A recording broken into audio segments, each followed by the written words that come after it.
Nosey liked to know about everything that was going on. He was always poking his nose into other people's business. Mr. Nosey was the sort of person who, if he came upon a locked door, couldn't resist looking through the keyhole to see why the door had been locked.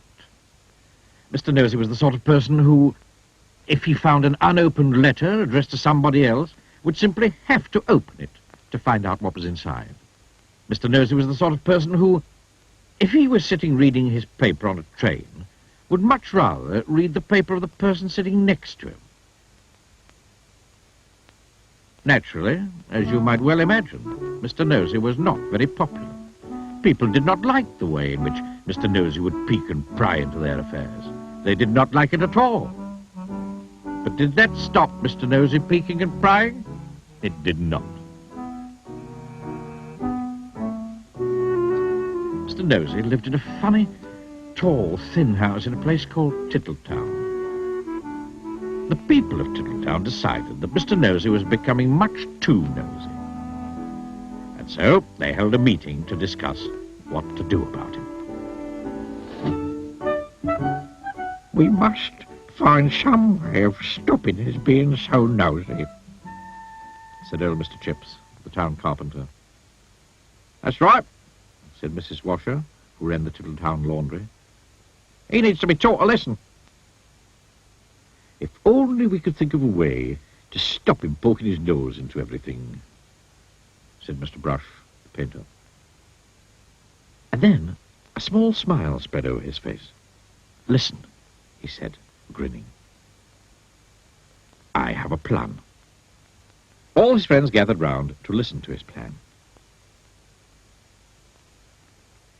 The following morning, Mr. Nosey was out walking along Tittle Town High Street when he heard somebody whistling behind one of the closed doors.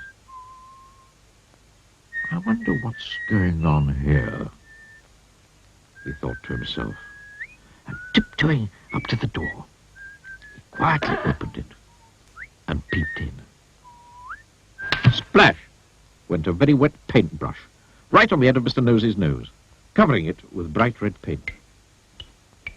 Oh, dear. I am so sorry, said Mr. Brush, who was painting the inside of the door. Poor Mr. Nosey had to go straight home and try to remove the red paint, which was very difficult and rather painful. Mr. Brush chuckled to himself. The plan had begun. The following day, Mr. Nosey was walking past the laundry when he heard someone laughing on the other side of the wall. I wonder what's going on here, he thought to himself. And, standing on tiptoe, he looked over the wall. Snap! Went a clothes peg right on the end of Mr. Nosey's nose. Oh, dear. Oh, I am sorry, said Mrs. Washer, who was hanging up clothes on a washing line on the other side of the wall. Poor Mr. Nosey removed the clothes peg and went off down the street feeling extremely sorry for himself and for his poor red nose. Mrs. Washer chuckled to herself. The plan was working. The next day, Mr. Nosey was going past a fence when he heard hammering. I wonder what's going on here, he thought to himself. Creeping very quietly to the end of the fence, he peeped round. Bang! Went a hammer right on the end of Mr. Nosey's nose. Oh dear. Oh, I am sorry, said old Mr. Chips, who was nailing up a loose plank in the fence. Poor Mr. Nosey had to go home immediately and bandage his poor red sore nose. Mr. Chips grinned a broad grin. The plan was working very well indeed. The following day, Mr. Nosey was walking in the woods when he heard someone sawing wood.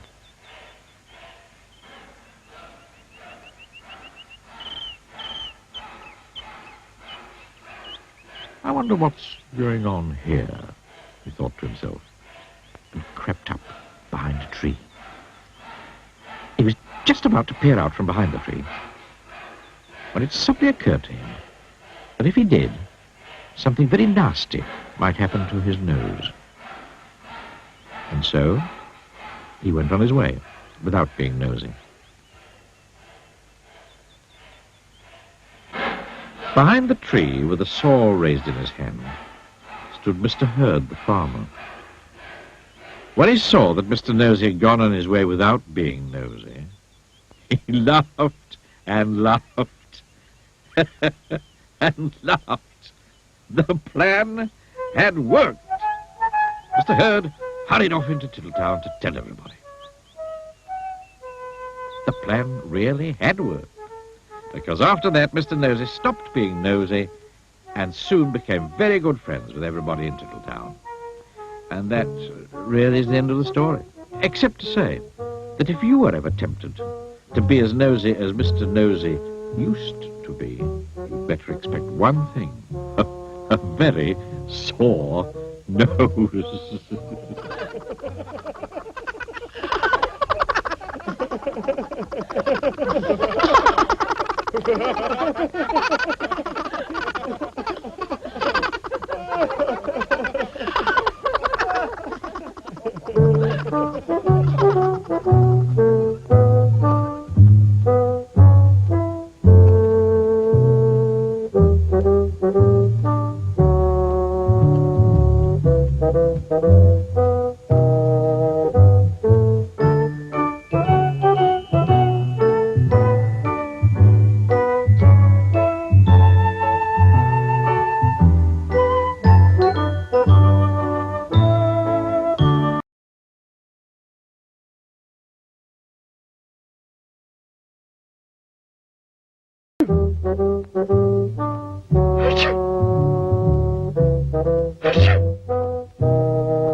This is Coldland, which is a country somewhere near the North Pole. The weather in Coldland is winter all the time. When it isn't snowing, it's freezing. And when it isn't freezing, it's snowing. So you can imagine how cold it is. Because it's so cold in Coldland, everybody who lives there is cold as well. You can tell if somebody comes from Coldland because everybody there has a red nose. And people in Coldland aren't the only ones with red noses.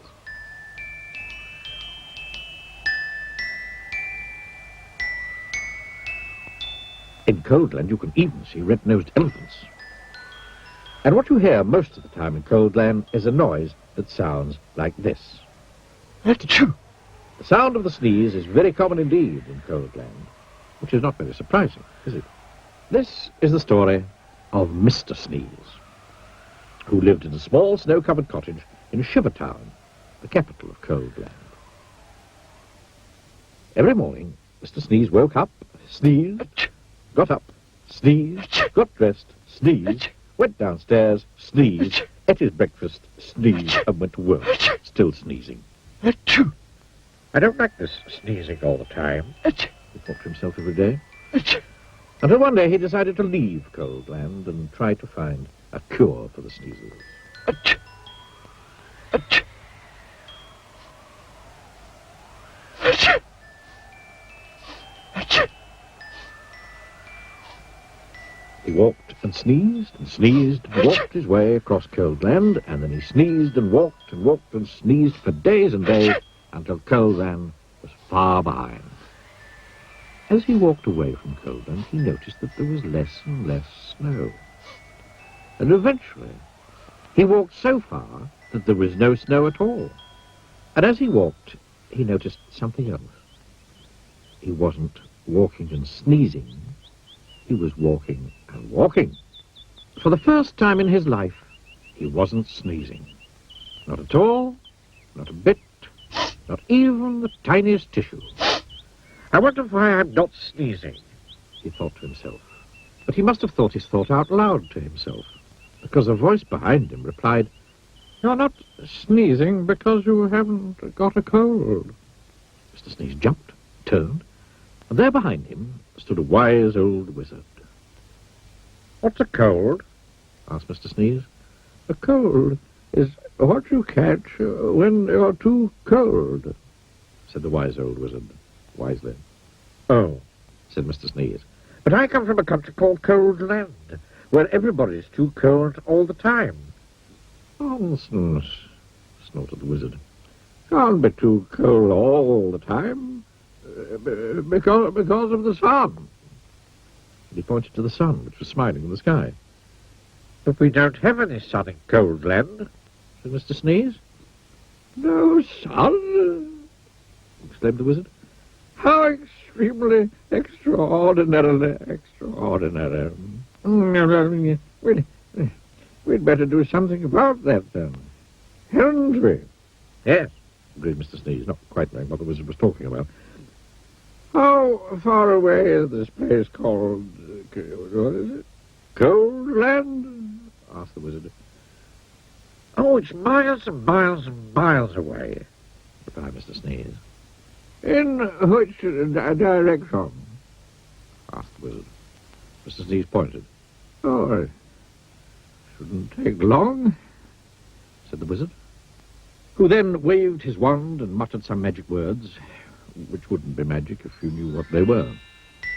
Whatever those magic words were, they worked.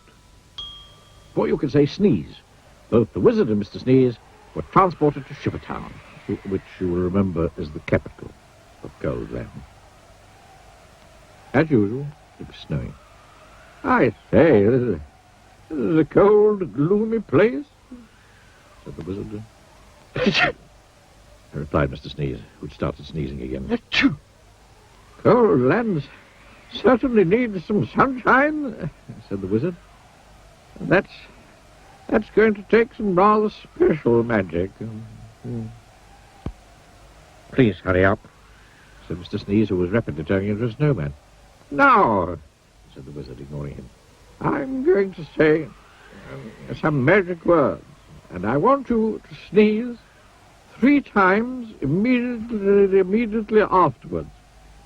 The wise old wizard then held up his magic wand and muttered some magic words, which again wouldn't be magic if you knew what they were. Sneezed Mr. Sneeze. Then quite suddenly, as if by magic, which indeed it was, the sun came out from behind the big black clouds, and it stopped snowing. There now, said the wizard. That should stop the sneezing. And then, after muttering some more magic words, and without waiting even to say goodbye, he disappeared. Mr. Sneeze just stood there in the sunshine, watching the snow begin to melt. After that, the sun shone every day, and today Coldland isn't anything like it used to be. You can't see red-nosed dogs chasing red-nosed cats chasing red-nosed mice anymore. And these days the sound of the sneeze is a very uncommon sound indeed. And even Mr. Sneeze doesn't sneeze anymore. And that isn't the only thing different about Mr. Sneeze, as he discovered himself when he looked in the mirror one morning. Can you see what was different about Mr. Sneeze?